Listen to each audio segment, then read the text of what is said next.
성경 말씀 함께 보겠습니다. 성경 말씀은 구약 성경 에스더서 4장 10절에서 17절까지의 말씀입니다.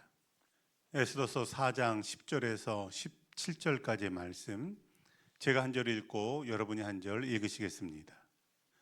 에스더가 하닥에게 이르되 너는 모르드게에게 전하기를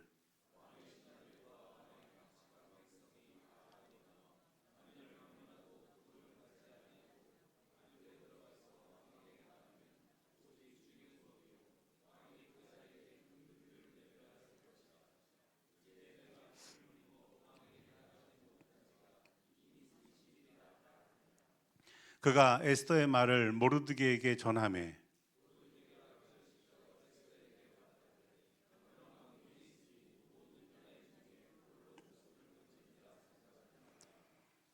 이때 내가 만일 잠잠하여 말이 없으면 유다인은 다른 데로 말미암아 노임과 구원을 얻으려니와 너와 내 아버지 집은 멸망하리라. 내가 왕후의 자리를 얻은 것이 이 때를 위함이 아닌지 누가 알겠느냐 하니 당신은 가서 수산에 있는 유다인을 다 모으고 나를 위하여 금식하되 밤낮 3일을 먹지도 말고 마시지도 마소서. 나도 나의 시녀와 더불어 이렇게 금식한 후에 규례를 어기고 왕에게 나아가리니 죽으면 죽으리이다 하니라. 모르드게가 가서 에스더가 명령한 대로 다 행하니라. 아멘. 할렐루야. 이 새벽 주의 전에 오른 모든 교우들의 삶에 더하시며 인도하시는 그런 주님의 은혜가 함께하기를 주의 이름으로 축원합니다. 오늘 말씀의 제목은 위기의 순간에 필요한 믿음의 선택입니다.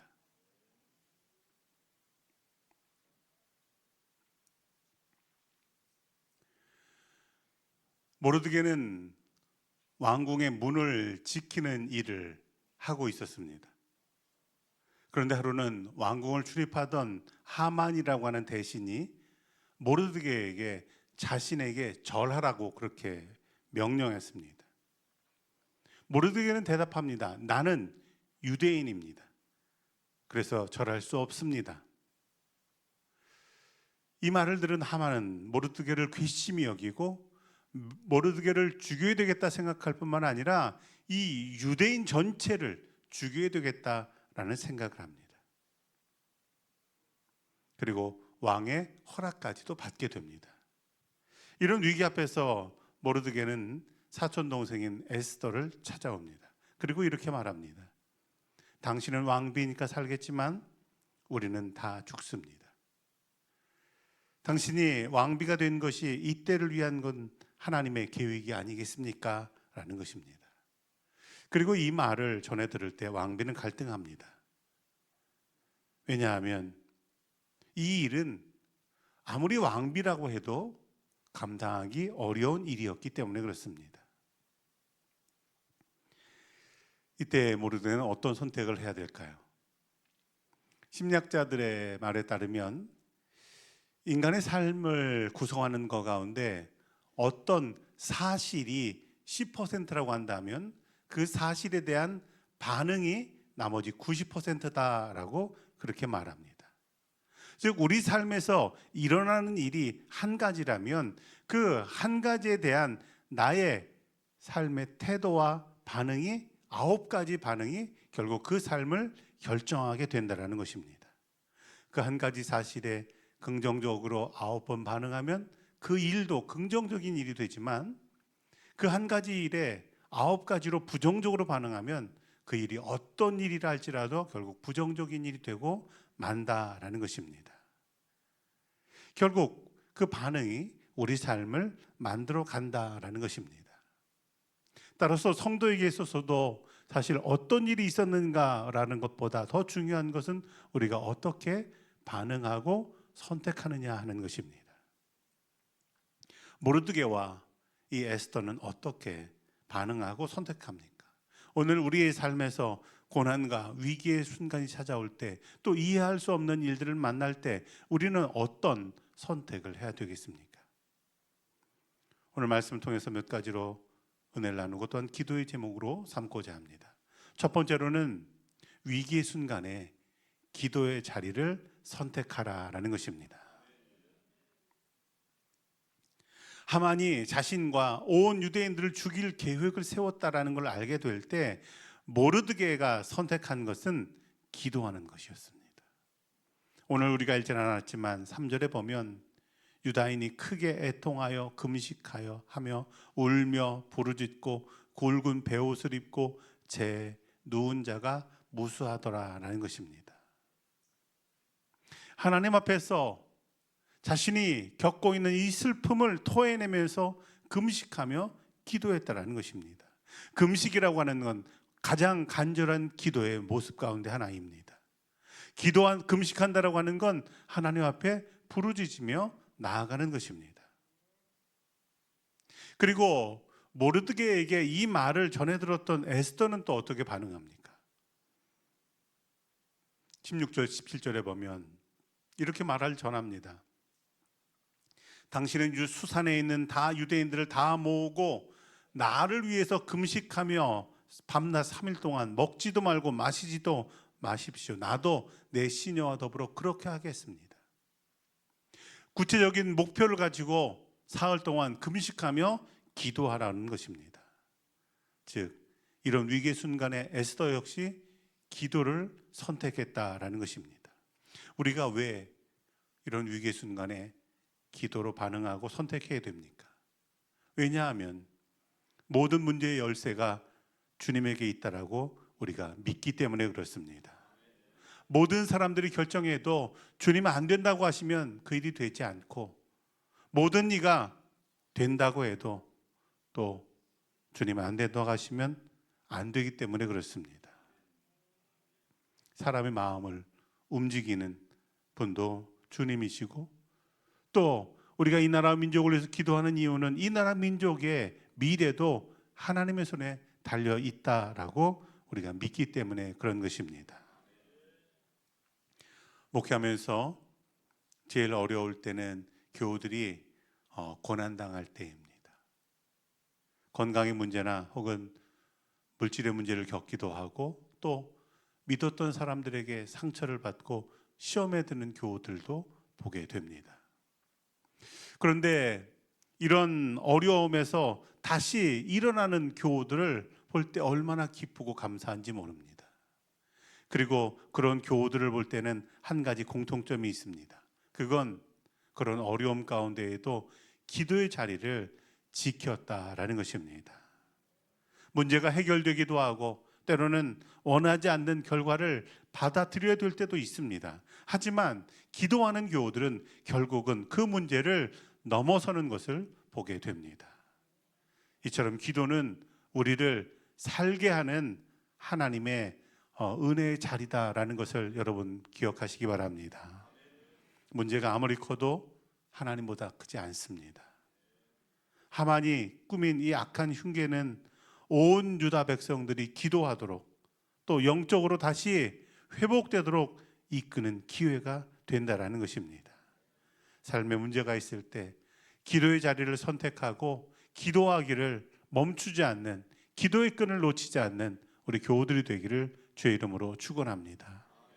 두 번째로는 사명을 깨달을 때 바로 선택하라라는 것입니다.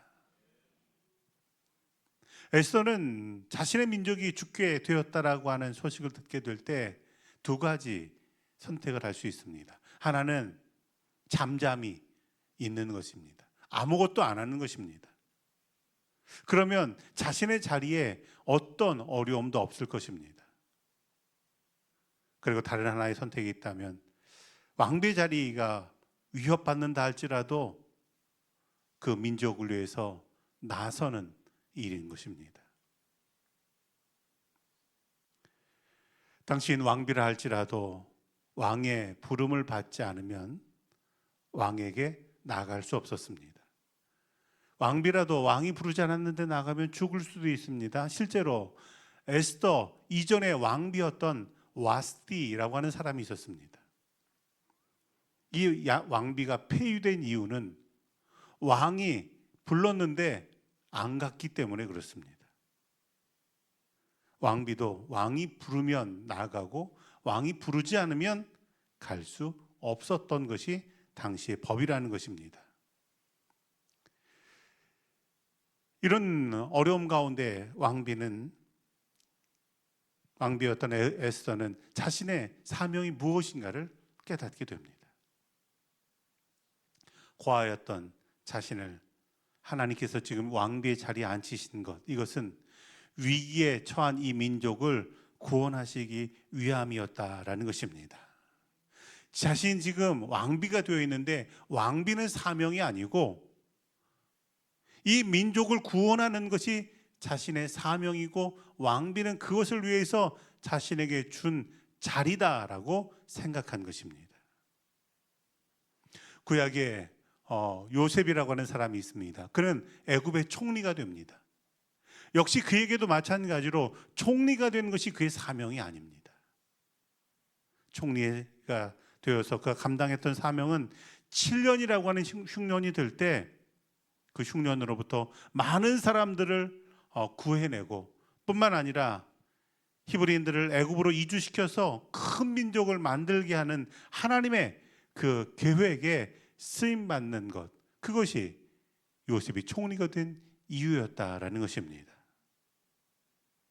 하나님께서는 우리에게 분명한 사명을 주시고 그 사명을 감당하게 하시기 위해서 또한 일도 주신다라는 것입니다.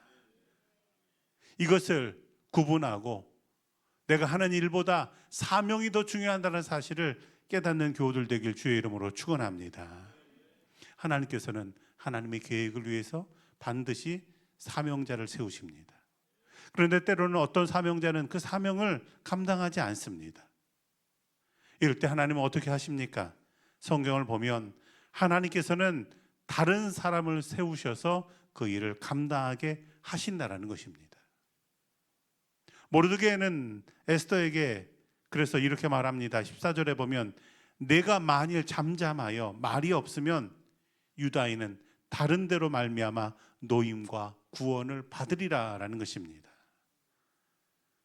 에스더가 외면하면 하나님은 다른 사람 통해서 그 일을 이루실 것이다라는 것입니다. 하나님께서 우리에게 사명 주실 때에는 그 사명을 통해서 능력도 주시고 사명 감당할 때 기쁨도 주시고 그 사명을 통해서 우리 삶에 새로운 의미도 깨닫게 하시는 것을 여러분 기억하시기 바랍니다. 우리 가정에서, 직장에서, 또 우리 교회에서 내게 주신 사명이 어떤 것입니까? 올 한 해 이 사명 붙잡고 나아갈 때 하나님께 주시는 은혜와 복으로 더욱 충만해지는 교우들 되기를 주의 이름으로 축원합니다. 마지막으로는 삶을 살리는 결단을 이루라라는 것입니다. 사람에게는 보통 날마다 이루는 일상의 선택이 있습니다. 새벽 기도에 나가는데 무슨 옷 입고 나갈까? 오늘 또 무슨 옷을 입을까? 음식을 먹을까? 또 누구를 만날까? 라고 하는 것이 일상적인 선택입니다. 이것보다 일생에 몇 번 하게 되는 중요한 선택이 있습니다. 대학은 어디를 갈까? 혹은 나는 어떤 일을 해야 될까? 혹은 누구와 결혼할까? 라고 하는 그러한 선택들입니다. 그런데 일생에 정말 가장 중요한 선택이 있습니다. 그것은 어떻게 보면 삶과 죽음에 대한 선택과 결단이라고 하는 것입니다. 에스더는 자신의 민족이 심각한 위기에 있음을 깨닫게 될 때 이제 죽음을 결단하고 왕 앞에 나아가기로 결단합니다. 자신의 생명마저도 하나님 앞에 내려놓는 그런 결단을 합니다. 그것이 내가 죽으면 죽으리라 라는 고백이 됩니다. 죽으면 죽으리라고 하는 이 고백이 죽어도 좋다 혹은 죽어도 할 수 없다 이런 의미는 사실 아닙니다.